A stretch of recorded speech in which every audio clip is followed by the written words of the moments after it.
emotions. I will show a little as any human, but I will try to give you the facts and you can judge it yourself. I mean, this is the 2nd of August 1999. It's really very important day for me. I was the senior registrar on call in the major hospital in Kuwait. And I was working up to 4 o'clock in the morning. And then they called me that the Iraqi soldiers has come in the country. I did not believe it. I thought it's like actually just a mock or just to see you. And I went in, and then really we couldn't stop working for 3 days. And you can see here that the Iraqi people were left Kuwait on the 26th of February, actually, suddenly. And we were located in Mubarak Hospital. It's the university hospital, and I stayed there almost 10 to 11 months with my family. So it was a unique experience, actually. I could not leave the country, and I had to stay and treat war-injured patients. I can tell you what I learned in this year is more than 7 years surgical postgraduate training program. So, I was planning to be a urologist, and actually I had a job with Professor Thibault in France, Rue de Machine. I still remember that place, and I was really keen to go there as a urologist. And I made maybe a mistake, because I would have had a much nicer life than now. But anyway, what happened is sudden. And the first thing I learned, disasters come suddenly. And it was actually a disaster for the country. And this is another important lesson that they have been discussed. Dr. Khalid has clearly mentioned that many times. This is our house and our neighbor house. And that's our neighbor house. Our house actually was not destroyed. The roofs were going down once I went to my house. I had to move into the hospital. At that time, they were not bombarding hospitals, so I was in a safe place. Once I returned back, it was almost smashed. So there is loss of property, but that's not the major thing in war. You can always build. And this slide actually yesterday was shown by Lieutenant Yusuf. Actually, this is the picture in my PhD. And always I say that in disaster, you have the ECF. We did not mention energy yesterday. You need fluid and food. And the darkness is the shelter. And you need hope. If you don't have hope in the war, you cannot act too much. You're really depressed. So the radio at the back is representing hope. We used to have batteries for it, but also you need energy, which was not mentioned. You need energy to cook, you need energy to write, you need energy to do things. But what we learned is, you know, in trauma you say A, B, C, D, E, but you have to put an I in the war. Don't become the next victim. You have really to protect yourself. We've been busy. We treated 1,100 war-injured patients in the year, similar to the maybe MSF did all that job itself more than us. And we learned a lot. We learned in trauma military, you don't close the walls, you check picking the clean muscles is not easy. You have 4 C's, contractibility, color, consistency, and really they have to bleed actually. And you learn these C's by capillary bleeding, so you need some experience to know when to cut and when to cut. Now, after that, you get interested, you attend a lot. This is actually one of the excellent courses run in IMARX 114. I mean, you know, all these are MEMS course. The book, which is written in the left upper quadrant, was written by my mentor, very nice, excellent book. I advise you to it by Sten Linguist. And this book was sent to me by Dr. Christensen. He was a great military surgeon who was actually working with the Red Cross. He wrote a book about military surgery. So you educate yourself. And you don't only read. You have to get into simulation. And in the low side, actually, we saw what's called low fidelity simulation, like making a plan and walking around. There is no real action. This is in MEMS that I attended actually in 2003, and it's just going around the whole imagining, thinking. But the high fidelity simulation I like actually is DCS-TC. It was very useful, and I use it actually in patients. Now, Miles is very unique for me. I've never seen such a thing. I really have to. Last year I was here, and you have to evaluate once you go on training. You have to go into different stages, assessment as a teacher, but more important, feedback. So you can improve, and you do this actually in each disaster to really to see what has happened, was good, what was bad. Now, these pictures I showed them 2 years ago, and I was wondering for the last quarter century. If you look to this war in Kuwait, you see a lot of wells being burned. This is my car. The droplets of black rain coming from this oil into my car, small Corolla. So I was actually wondering. This is our hospital during the dark clouds of black clouds for 9 months almost, or 8 months. We've been living in that for 8 months. So, I mean, another thing which really dramatic story, this is a guy who has been tortured. After the war, there's a lot of psychological people for the people being stressed. Maybe someone has one of his family killed, so he started revenging within the community. We had to cut the leg of this patient because he was so much tortured.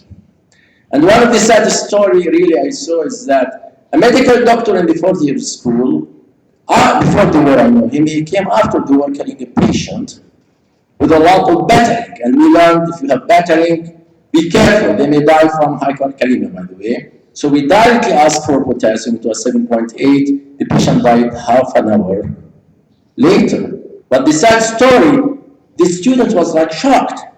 He said, does this kill him? I told him, yes. He told him, I am the one who has beaten him. So they question, how can a person change from being a medical doctor to beating up people and killing them? It's really a very difficult question. I never had that answer. And I was very keen to look, can we really look into the effect of war on long term, the sad stories we hear about? Is it possible? And I had the chance to look only on vascular surgery because I was working in a vascular unit. So, what we did, I had actually during the war been having the form filling it. The people were like, what crazy are you? Filling these forms? We may die soon. And I was filling the forms. I have the papers still in my office. And I have the chance now to actually make them a registry of our experience during the Second Gulf War, which was 25 years ago. And we published from that excellent papers, actually. Now the problem, if I look to Kuwait, look what happens. This is what's happening. It's not so much, it's displacement of population. And if you look to the displacement after the war actually was 1990. It's not more than 25% of the population, isn't it? In Syria now it's about 50%. The more you stay longer, the more people want to leave the country. So it took 12 years just to go to the same effect as before. Now, Professor Sami Asfar is a very famous vascular hepatic surgeon. He described the experience of Kuwait on vascular injury from 1992 up to 2000. And I have the data during the war, 1 year. And I published that. But how can I prove that there is an effect of the war on the vascular injuries? What do I need? Can you answer that? I need the data before. Is it logical? So without the data before, it's a puzzle. It's a puzzle. Unless you did the data before, you cannot really scientifically look into that paper. And the data was in my office. It was in my drawer, I had that drafted paper since 25 years. I kept it, collaborating with another junior doctor, but I am not the first author. I cannot use it without permission. This is my colleague, he traveled to Jordan, and I cannot use this data. Is Dr. Ahmad Zayat, an excellent laparoscopic surgeon. He decided to be a laparoscopic surgeon. He's a very nice guy, a good friend of mine. And that picture was in 1991 with Professor Lindquist. He's a famous hepatic surgeon, liver surgery in Europe, if you see him, the tall guy. And I had last year, I met after a quarter century in Bangkok. And I told him, Ahmed, okay, I have your data. I want to use it. You permit me, please. And he said, yes, of course, we will do it together. So that gave me a chance to look into this really important thing. If you look to Bangkok, there are a lot of differences from Bangkok and KL, they depend on tuk-tuk there. But the other thing which is very similar, you are not allowed to eat durian in the hotels. So you really should look between differences and similarities. So I had the data, I had the numbers. You need certain skill because I don't have all individual patients. I have holistic numbers, so you have to have a approach in analyzing that, collective numbers. And that's the data, that's a paper, a great paper of vascular injuries before the war, and during the war, and after the war, and you can analyze what's going on. You can see the population of Kuwait now is older, average of 30 years, 4 years different of the patients. Now you see the differences between males and females. Before they were 90% males in Kuwait because they were mainly expatriate workers. Now they are increasing their population. The Kuwaitis are reaching 40%. So the balance between males and females are actually approaching each other. And you notice the population, Kuwait is 50-50. Notice that? So that made a difference in the demography, made a difference even in the age. And you notice also the death rate during the war was about 14% because this was like a civilian war, like Vietnam War, 16% mortality. It's very nice, very clear. But look to the mortality after the war, about 3%, because it's a real trauma center, good surgeons, it should go less than 3%. Now, if you look to the mechanism of injury, and I want you just to concentrate here, and you can see how the stab wounds were actually less than 5%, jumped up to 35%. And we had never firearm injuries before the war. Now they are actually, during the war, most of them were firearm, not stab wounds, of course. And they went to 10% of our injury now are firearm. It's amazing. This is a patient, 1985, I was involved with her management, fractured femoral artery injury. He practiced during the war. This is a bullet going through internal iliac vein, internal iliac artery, femoral nerve, it goes through and through, destroys them. So that's actually the type of thing we've been actually dealing with in the war and learning about it. So it changed, the pattern changed and actually affected the pattern after the war. Now I visit Kuwait regularly, I think it's my country, and every time I go there, in the big malls, excellent, it's like KLCC exactly here, a young guy fights with another and stabs him in the mall. Oh my God, look at this. This is a Lebanese dentist, and he wanted to park his car in the mall. Some people got angry from him. They went to the Carrefour, they got a knife and they killed him inside the mall, and I was seeing the voice of the policeman there. That's not great that I know, because I left 25 years ago. This is, every year ago, I see the same incident happening. It's really in the 360, in Marina Mall, big malls. But the behavior of the people have changed. Now look here. This is very exciting for me, by the way. Sorry. If you look to the neck injuries were nothing, none almost. And if you look actually, none, or the percentages from the war increased to 20%, 15%, because what happens if you have a knife? You go with the knife like this, so you hit the neck. So neck injuries, which are more serious, we are seeing them more after the war.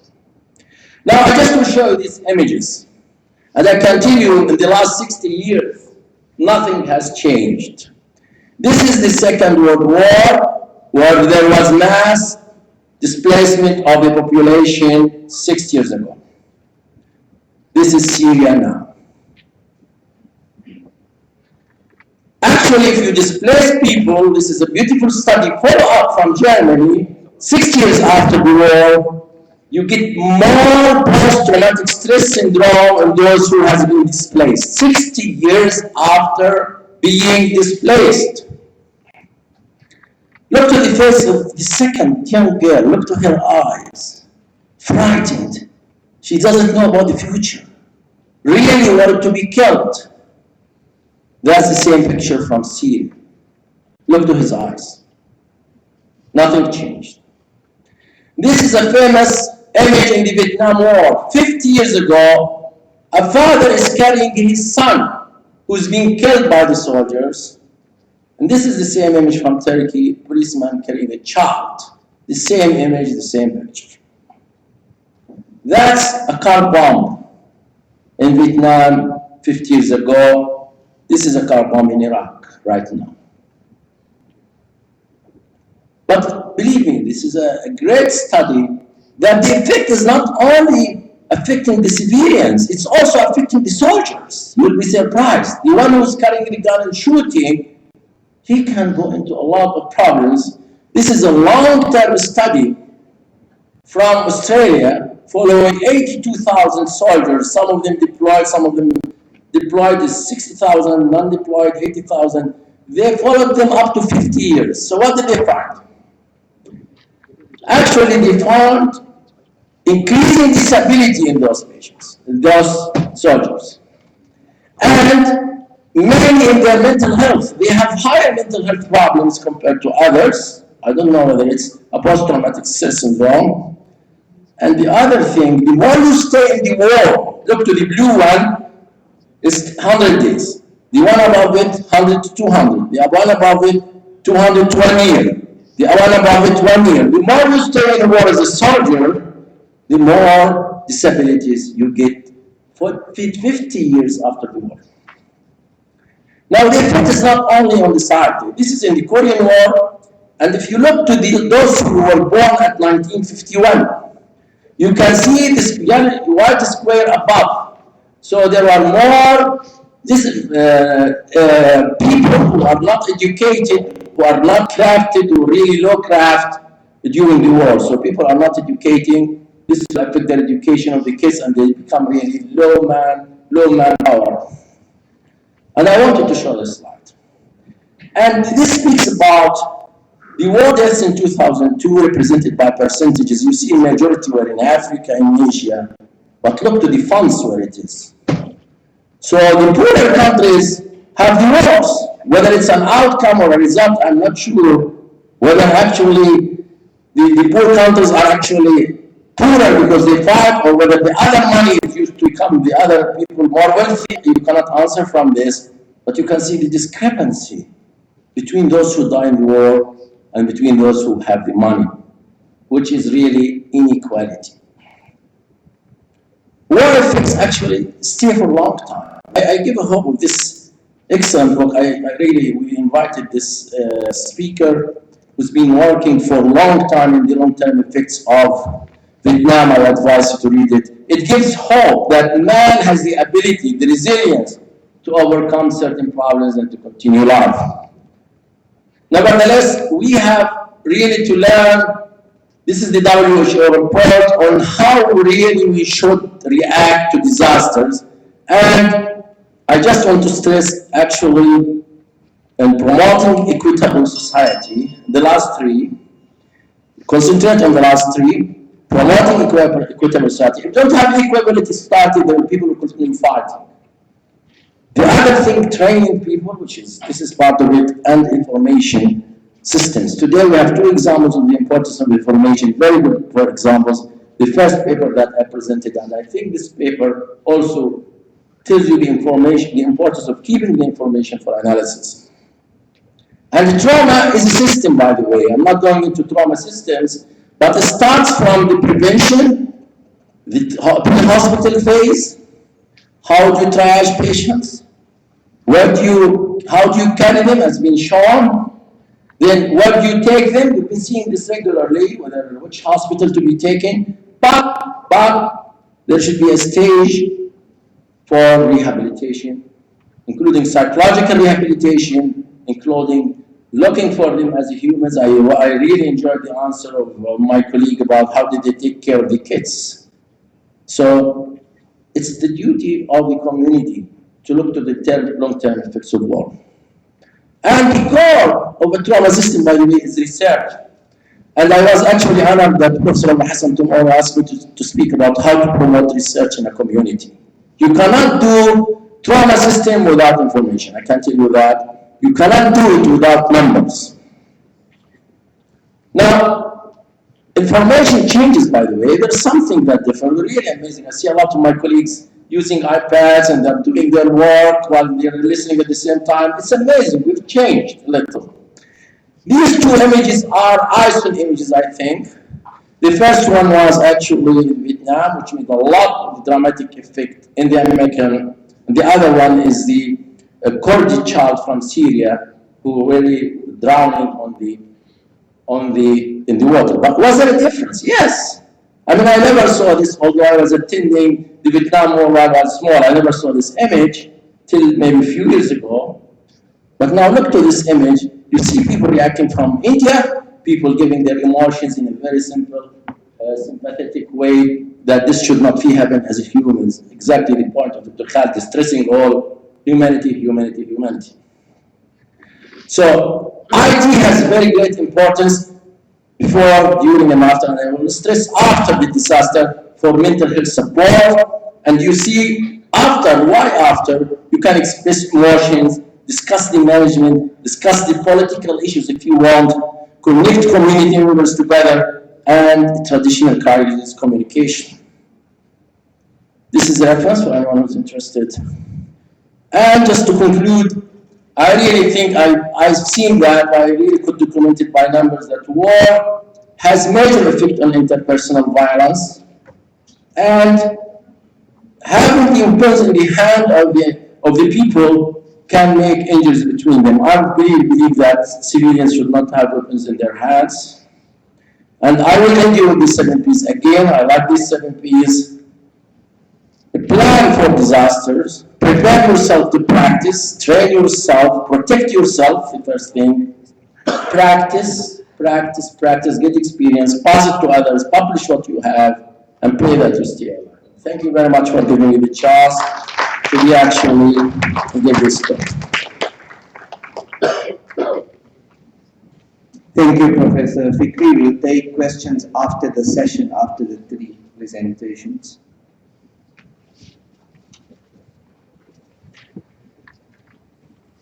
Okay, our next presenter is Dr. Eric REVUE. He's a Chief Emergency Department in EMS, Louis Pasteur Hospital, Secretary, International Council of French National Society of Emergency Medicine, Chantes, France.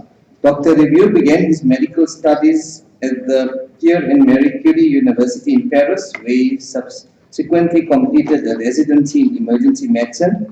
In 1996, he specialized in disaster medicine at Henry Mondor University Hospital, followed by a specialization in toxicology at Fernand Vidal Laboratory Hospital. I hope my French is, it's not that good, eh? Dr. REVUE research and study areas of interest include hyperbaric scuba diving accidents, trauma imaging, and ED management. He has been involved with the international development of emergency medicine for over 10 years, working on projects all over Europe as well as Vietnam, Dubai, and New Caledonia. Dr. REVUE is an active member of the European Society of Emergency Medicine, serving as chair of the website committee. Thank you. Thank you, and we could add Malaysia as the wonderful country and wonderful people, so thank you for your welcome here. It's a real pleasure to be here. So, let's talk about many things we've discussed about now. You have very nice speakers to talk about how we get prepared. So we could talk about how can hospital get prepared for these kind of events. If you're looking at the slides, globalization of the emergency medical system, we do in a practical way. We work on more than medical problem than trauma, but it depends on the different countries. But the main activity we have in our emergency department is medical problem, more than trauma. As you look, the main activity that we have in our emergency department is the stroke, myocardial infarction, COPD. That's the main activity that we have daily in ED. If you look for road traffic injuries, that was one of the main problems that you find here. I mean, in Malaysia, in Indonesia, in India, in China, road traffic injuries are a very huge problem. In the 1970s, when we started to create the SAM in France, we had almost 10,000 patients who die every year.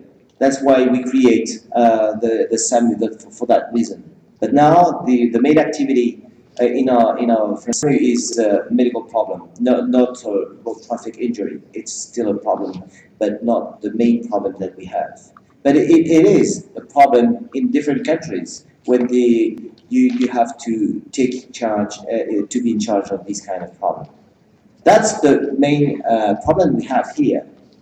But we have new alerts, new threats. And this is one of the new threats, and we have some specific issues that we had. Let's take the example of what happened in France when we mobilized a lot of beds in our hospital. It was quite funny because as we love to plan things, we love to organize the new plague was the H1N1. We had 2 waves of managing our hospital with all the hospital in Paris to mobilize all the beds. And the French Minister of Health updates tell us that we have to prevent. So that they call and they buy a lot of medication, particularly with we use Tamiflu. But we have a lot of Tamiflu, we don't use it. So maybe we have to choose, maybe we could eat Tamiflu by ourselves, maybe some cakes with Tamiflu, I don't know, put it in noodles, put it in rice, but we do have a lot of Tamiflu, we don't have to use it. So that was a main problem that we could organize in a different way. And as we have other data from H1N1, it was influenza. What's the main problem? We do have some data about the most severe patient that we have. So that means that we have some data to organize our plan. If you look for chemical alerts, particularly in Tokyo, this alert for in the 1995, they have a lot of victims coming in the emergency department. But what we've learned from our Japanese colleagues, we've learned that the feedback is we need to have a specific alerts for these kind of events. We need a triage, pre-hospital triage and intra-hospital triage. They do not decontaminate the patient. So the main hospital, the nearby hospital, were contaminated when in the front of the door. So that the feedback of our Japanese colleagues say we need to organize and to change that. To identify chemical agent was really necessary, and they couldn't give the antidote on the first 5 hours. So that the main thing that we've learned from our colleagues is we need to prepare for the next attack. And the last, but not the least, the patient come in the emergency department was contaminated, but they contaminated the staff inside the hospital too. So that was of the main thing that we could learn. What we can learn about new terrorist threats, we need, as you see on the bombing attack, it was in Boston, in the Boston Marathon. We need to have an adequate preparation for that. Very fast and logistical response, very early. We need to take the patient in a very short transport time to the emergency department, and we had to have limited access to DOR. When they have a bombing attack in Marathon, they remove all the patients inside the ED.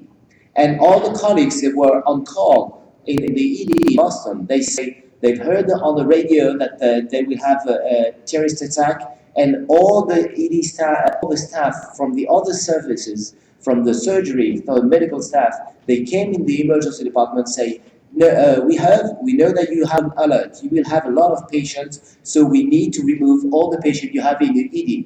And the colleagues she was called, sorry, she said, I've never seen that. I should have the knowledge every day because it's very hard to find a bed. This time, they remove all the patients in the emergency department and they can prevent and organize things. It was a different way. They have to adapt because it was a military attack that we have. You have seen this slide yesterday about the terrorist attack in Paris, but we do have now a lot of patients coming in the emergency department. But what was new in the terrorist attack, it was a huge number of patients with shotguns in our ED. So you have seen this slide yesterday, but the main lesson we learned is we want to reinforce the outer hospital, pre-hospital setting with some working on the communication with between the hospital and working inside the hospital with the turnover around team inside the emergency department and prepare ourselves, prepare our ED. And the thing we know that it was a threat for the next maybe terrorist attack we have. We work on the attack on schools. And we know that maybe we will have another attack in our hospital. And we had this information when we had a lot of patients coming in your emergency department. Maybe a terrorist could come inside your emergency department with a bomb, with an exploding vest, and he gets exploded inside your emergency department. So that's the thing we've learned in Paris. The other thing, it's not the last, but training the population for the first 10 minutes. That's a new thing that we implement now in France since we have this attack. It's try to mobilize and to explain at school, in factories, everywhere, you have to manage the 10 first minutes. What do you have to do in the first 10 minutes when you have a terrorist attack? Or it could be a bombing event or anything. So it's a new job that we have to work with the police, with the population, is how to manage these first minutes. What we learned from France too, it's we changed our plans. Because we did have a lot of plans. You'll see we have many plans. But the white plan is the plan out in a hospital. We activate with the early activation of the plan and we change. We work for the NIBC plan, but we implement now a terrorist attack in our hospital. We have to adapt our triage system. We have a very good triage system, but it's a military system now when you have a terrorist attack. So it's a very different. Maybe we've learned to change the cold alert system because we didn't have to call back our staff because they were on TV. All the patients and the families and the nurses and doctors were just in front of the TV. So they knew that we need to have to call them back. So the emergency plan is to organize the plan to cope with disaster consequences. So that we have to update our plan every day, every year. It's a very important way to plan a massive plan of victims in our hospital. How to mobilize the human resources in our hospital very quickly. We have, of course, you have seen a lot of speakers talking about disasters and the strong experience of many ways. It could be earthquake, it could be Chernobyl, it could be the colleague from Japan of what happened in Fukushima. That was excellent way to learn how you can organize. It could be a major tsunami. Of course, we never had a tsunami in Paris, so maybe we won't work on it. But we know that we have in the years to come an overflow of the whole Paris. So we have a new plan to organize that in Paris. Of course, explosion of road traffic accident, that's what we do daily. So the main objective is to structurize the body of the crisis management in a hospital, involving all actors. It's not always the job of the emergency department. It's not always the job of the ED staff.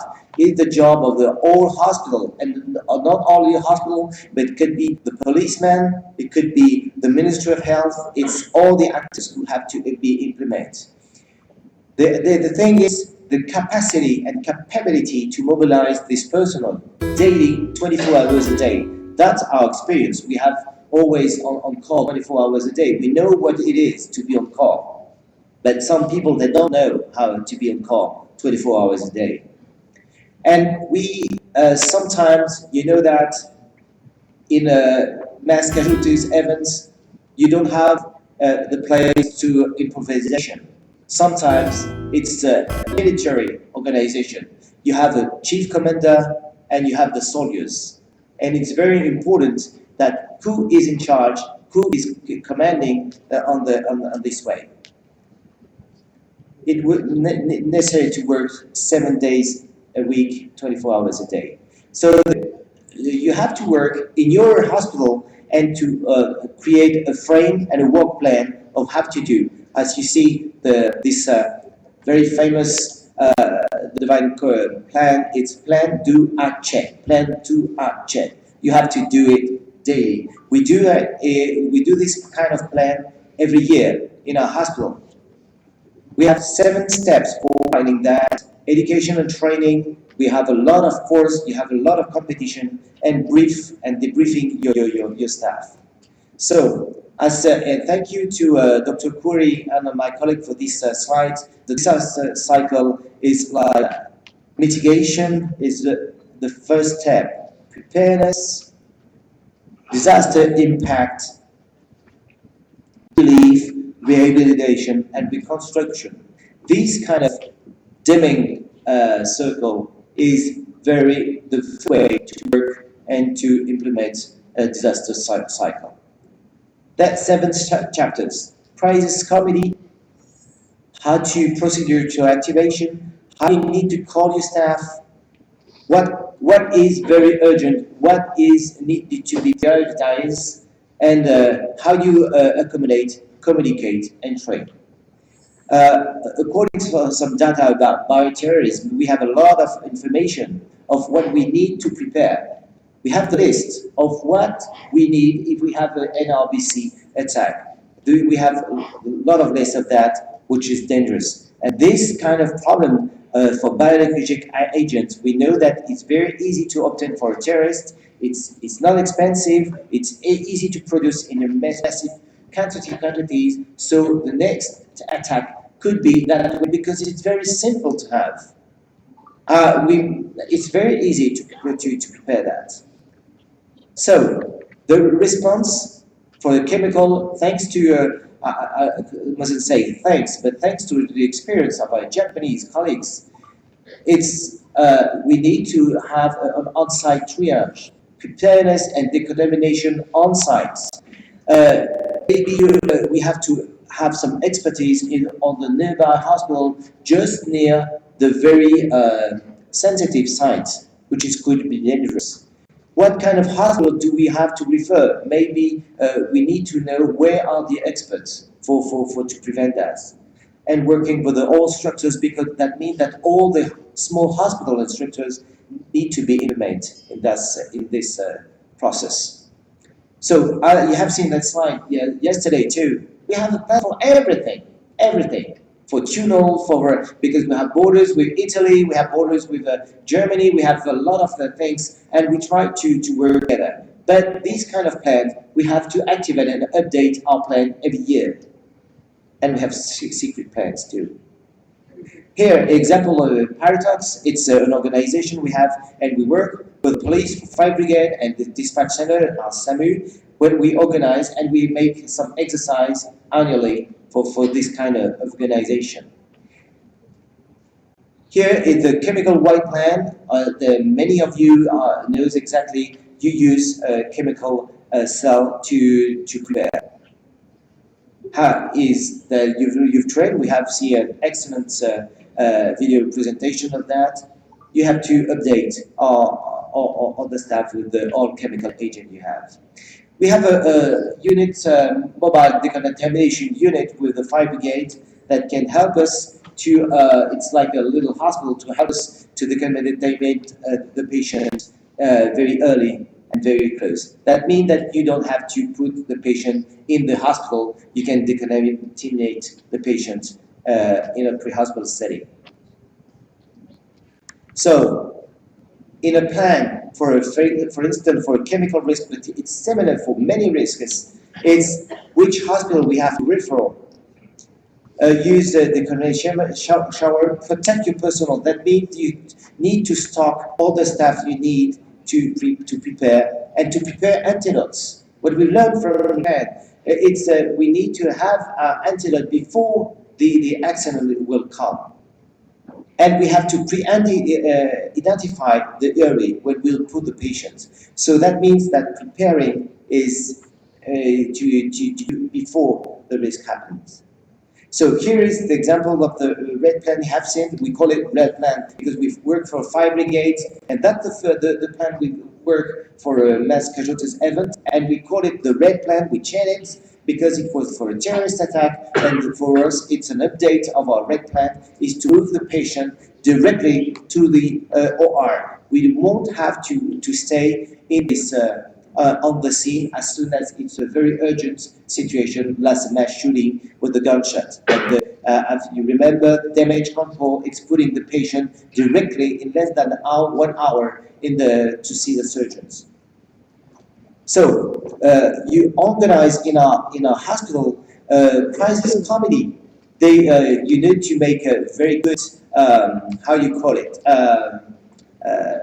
You know how to which patient do you have to need with you? So who are the main stakeholders of do you need in your crisis committee? What is the risk? What is the organization? How you can map your risk and specify the risk? What is the social impact? Who is in charge? Who will be in charge? And I remember when we started the first time in the first crisis in my hospital, I just laughed because the last update of the crisis plan was 5 years ago. I was sure it won't work because nobody had the phone call of all the colleagues. So here are the organization that you have as the pre-hospital setting and the inside the crisis plan. You need to have to give some indicators. What is the threat? What kind of information do you need? How many patients are severe? And how many patients need to come in your ED? How you can reorganize? That means that you need to work with the Security and Safety Committee with the action plan and organize things and give this information for this command and control center. The indicators you give need to be smart, specific, measurable, available, relevant, and time-bound. So it's very important to give this information to the crisis, to the central command. I have 5 relative emergencies. I have 10 extremely urgent patients coming, and 2 of them have chemical agent with them. So that means it's a different flow when we have to organize. It's very important to give the very strong information. It's not the phone call to say, I have 2 patients coming in your emergency department. The alert notice, date and hour, you have to summarize what kind of crisis it is, number of victims, what kind of mass casualty events, and what plan do you organize for that. We need to coordinate that with the pre-hospital setting. Before it happens, like it happened in Japan, all the patients coming in the ED and you are contaminated. It was exactly the same that we had the experience in Paris when all the working patients coming in the first nearby hospital, and we had many patients coming, and you were not organized for that. Working with the media are really important. When you activate your colleagues, that's a key message. It's a 3 plan of activation and plan. It could be an alarm, decision, or no action. But the state of command is you have specific procedures for each level of activation. When you call back your staff, you say it's an alert, and then you say you need to come. Don't call back the hospital. You need to call. That's the plan activation plan that we had to call back our staff. Here you have seen the slide, so just to explain how we work, working in your hospital is to remove all the patients that are in your emergency department. That means also that in the hospital, all the crisis cells have to know exactly how to empty your hospital. You have to remove all the beds, and that means that you have to work with all the cell inside the hospital, because you give the information as you come from the triage ED. All the patients are coming in the OR. Some of them are in ICU, and you have to remove the bed and to find the bed for the patients. Thanks to the UK, call from the UK, that it was a triage. When the patient are coming to the triage, you can make a pre-triage in front of the ED to select the patient. It needs to be very acute with a very strong triage system that you can have to update. And this kind of patient need to be seen in a few minutes. Most of the patient maybe can be walking patient and not urgent. Some of them could be very urgent. So we have the specific roles, and you can work, because a doctor cannot do everything. So you have a place for the nurse and the technician, and to prepare. For instance, you prepare all the IV lines. You can prepare all the medication. You prepare how to identify. You need the secretary for that, and to organize the things in your emergency department. Staff calling. We talk about that. It's a very urgent way to call back your staff. Call management is to say you need to update that and to make some tests. If you call back your staff and your staff don't come, that's a problem. You need to contact all your staff. So we have some procedures by the web, on the phone, with the SMS, with the text. You have many procedures to call back your staff. Medical record may be very simplified. You won't have any time for classification of patients. So it's a very different chart that you use to be very close to the victim. Remember, in Paris, we have many tourists coming in the emergency department, and we couldn't recognize. So one of the nurses, you use just a telephone to text the people, because they have the telephone. So they send all the text to the patient, to the contacts, and say, do you know this person? We don't have her name. Please, can you reply? And that it was a way to have the information for that. Supply and stock, of course, you need to organize things and to have a stock of what you need, medication and IV lines if you need. Update, we have many speakers told you that, but it's very important to train again, education, brief and debrief. What's wrong, what was really good when we work. So the last, so I know you wanted to tell me, but it's okay, I've finished. The first conclusion. It's very important that management to make decision. You have to know exactly who is in charge in your hospital, in your institution, because that's the main response to a disaster. You have to be prepared first before it happens with scenario, and the scenario could be very close to the real life that we have. The second conclusion is it was use all resources that we have. You can mobilize all resources of your hospital. Communication is very important. All the experience that we had is very important to communicate with the colleagues, with the population, with the media. And the last, it's the key of success. It's think a general plan before implement a specific plan. So organization of your ED and your hospital may be planned, update with then specific plans for flu, for massive attack, for NRBC, for many situations. and activated with the coordination with the many plans for that. And that's why we're here, sharing our experience. So thank you for all, and terima kasih. Thank you, Dr. Eric Revue. We'll do the questions after the next presenter. Our next presenter is Mr. Shah Faisal bin Hussain, representing on Volunteer Program for Mercy Malaysia. He is currently head of Volunteer Management Department. He and his team primary objectives are to manage and train a pool of 5,000 Mercy Malaysia volunteers comprised of people from different background, position, qualification, competency, skill set, gender, age, or in short, people for the different walks in life. He is qualified competency development training consultant holding a PSMB certificate at Cambridge Business English certified trainer, and prior to his appointment with Mercy Malaysia in February 2014, he was holding the position as Vice President Learning and Development with Career Excel.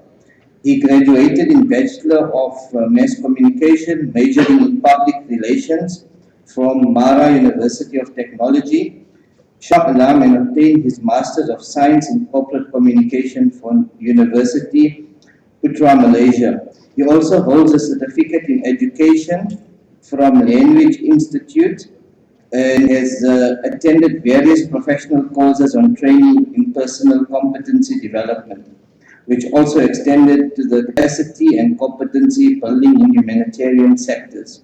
Some of the experiences that he has acquired over the years with Mercy Malaysia: he has been deployed to various missions and deployment, among others, post-Typhoon Haiyan deployment in Ormoc, Philippines, medical mission during Gaza crisis, Palestine, winter kit distribution in Iraq, East Coast flood response in Kelantan, and Rohingya boat people relief mission in Myanmar flood response. Welcome to the stage.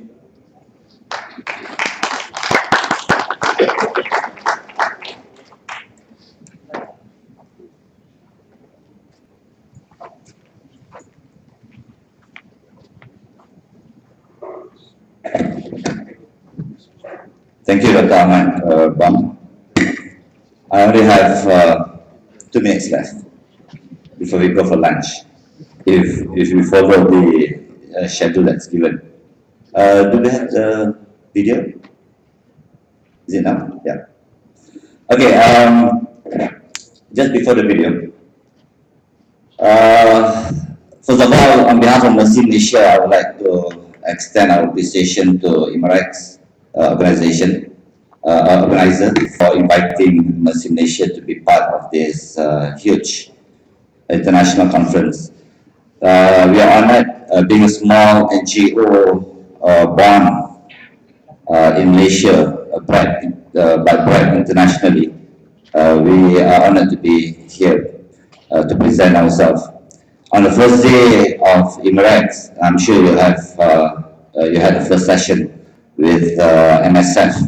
There are 2.5 billion NGO, whereas we are only at 30 million ringgit Malaysia NGO. So if you would want to know how to participate, how to contribute your skill set, your services to a humanitarian NGO, the first thing that you would best to do is to Google a bit and have an understanding of the big boys, the small boys, who's who, doing what in which sector.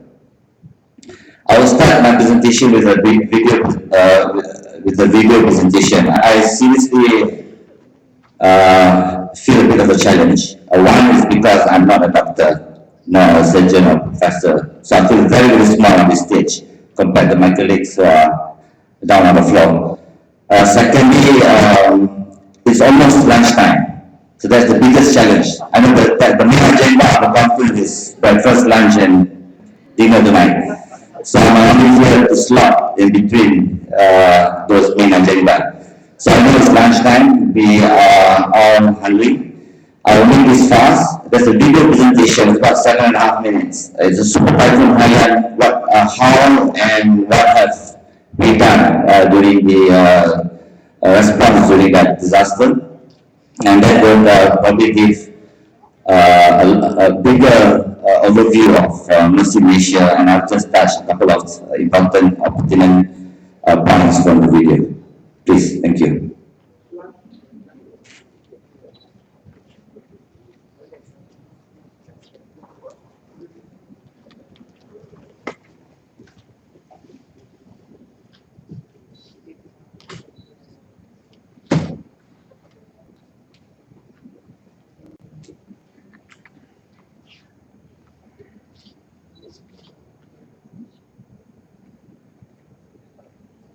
This is disaster.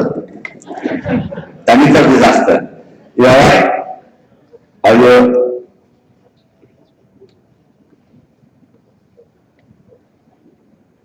Okay, no worries. Just go back to the slides. For new volunteers to join Mercy Malaysia, it's essential and important that we have a volunteer induction program. We have this 4 times a year to have introduction to Mercy Malaysia to our new volunteers. It's about 60 odd slides, but I'm not going to share all 60 slides.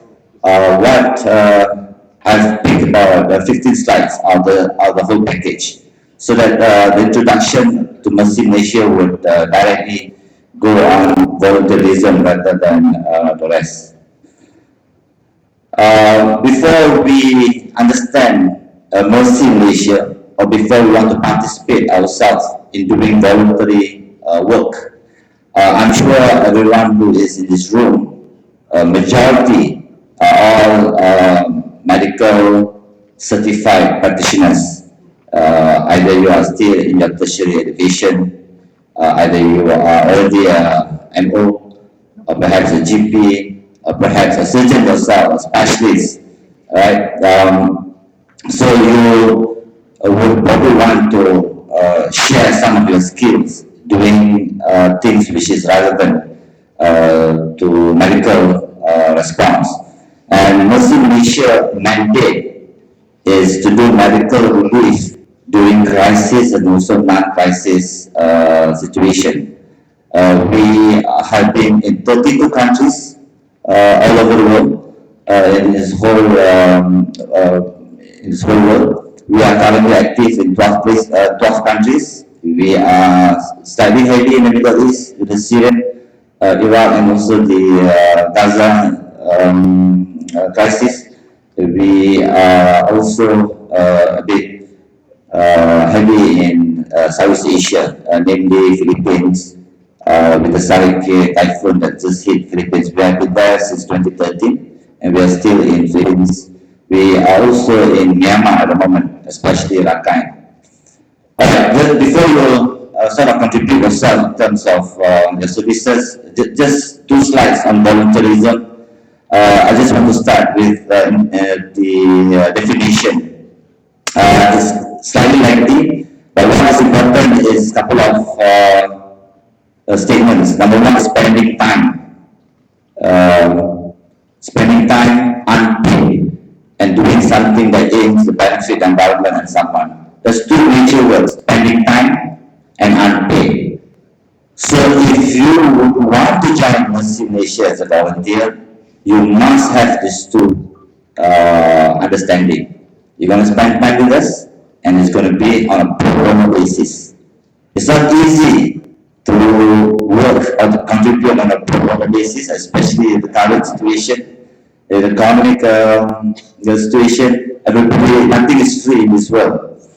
But doing voluntary work, especially in the medical field, this is essential.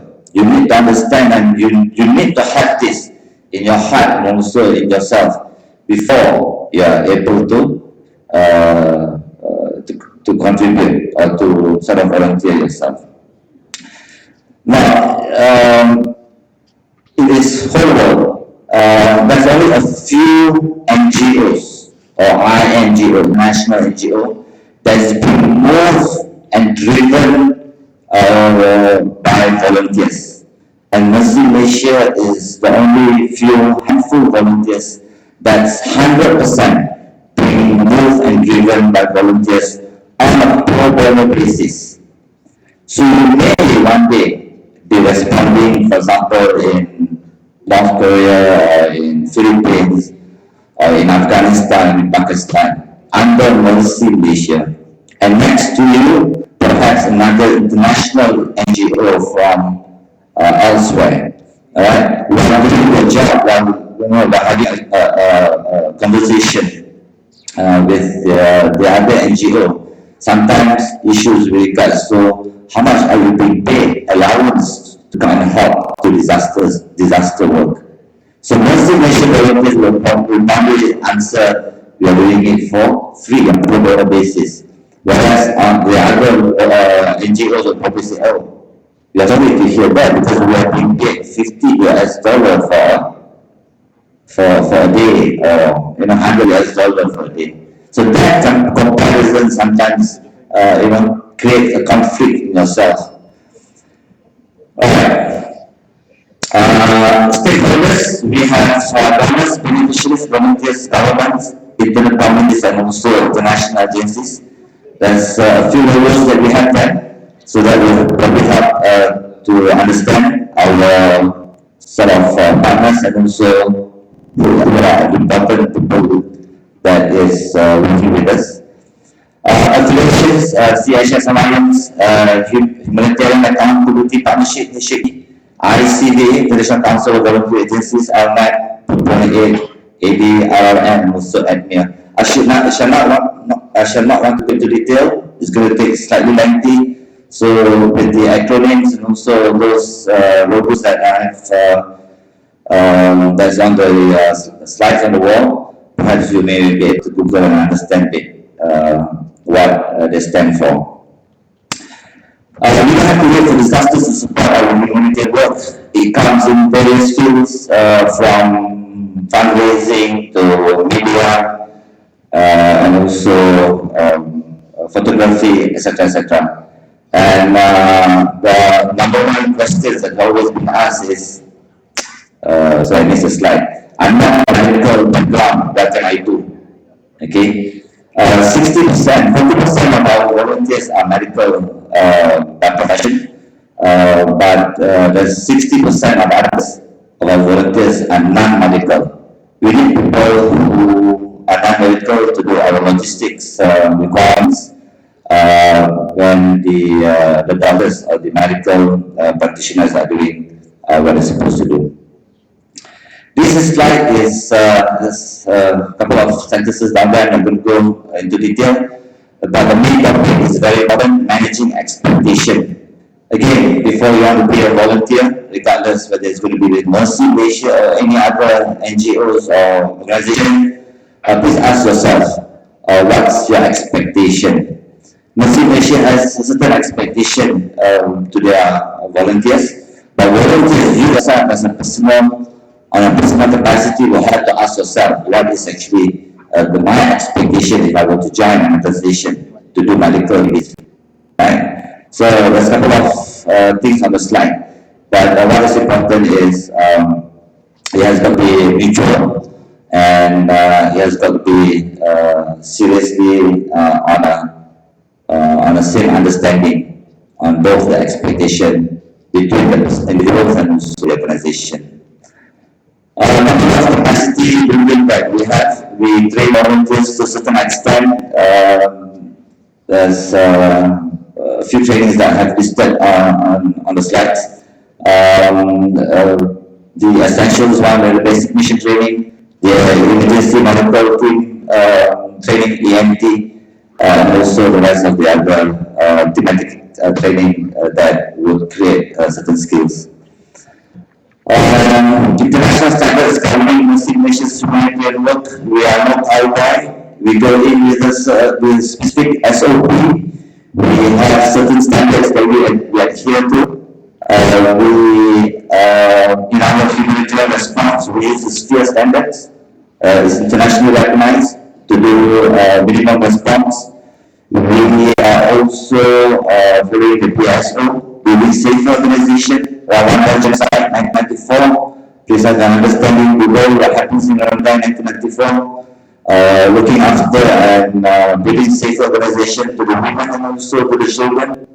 Alright. The IFRC, 10 commandments, the code of conduct, alright, number 1 to number 10. This is very important for volunteers and everybody who must follow these 10 commandments because these 10 code of conduct very closely, and this will make us slightly different than any other position. Last but not least, I know it's lunchtime, just to cover a picture. Have you seen the picture? You have? So what will we make out of this picture? As a human talent actor, if you are one, if you are not, what can this picture paint? It can paint 1,000 words. Alright, you can see there's a vulcan. Vulcan only eats dead bodies. The boy is solution. We are not doing anything. The previous speaker before me had shown a couple of many other photographs. We as humans are not helping enough to those affected people, those who require our assistance.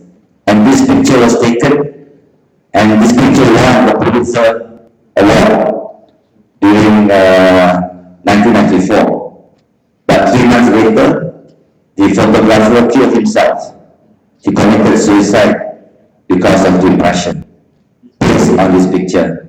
So yes, this picture tells us that the world is not helping enough people in Africa at this time. Now in Syria, that because of this picture, based on the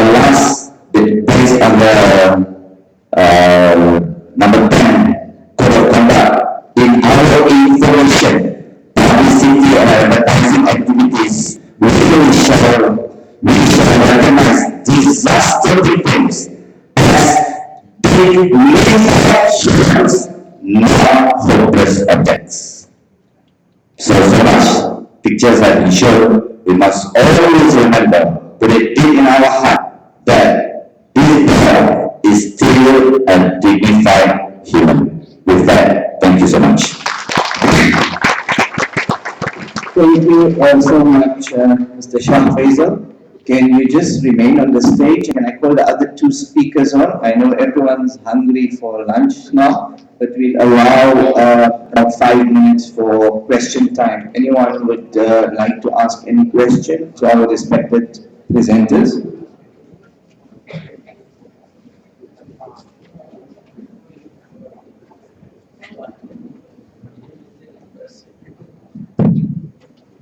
Assalamualaikum. Can we get a microphone for the presenters, please? I have a question for Prof. FIKRI.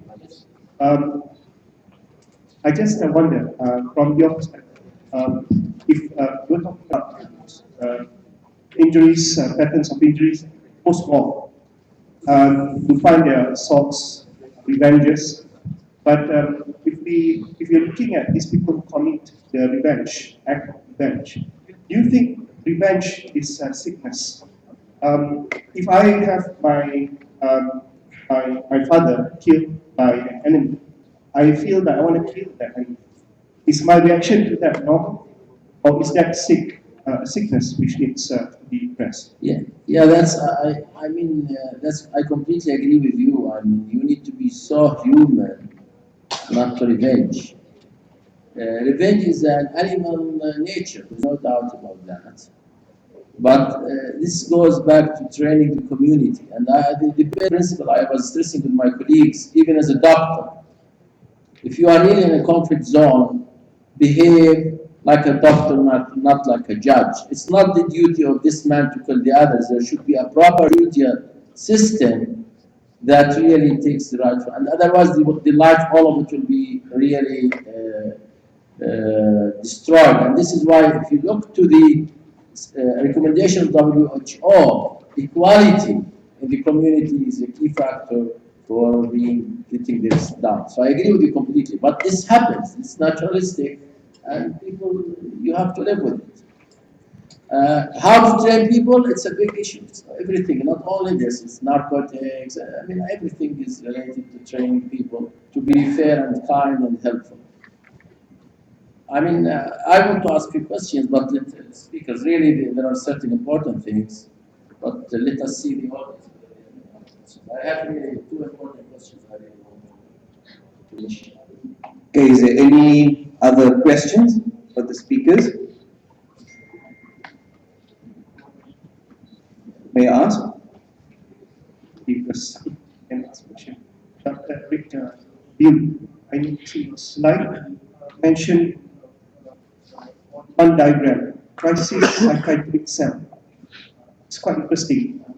Just describe that. And number two, you were describing plant and you do chat and intercultural life.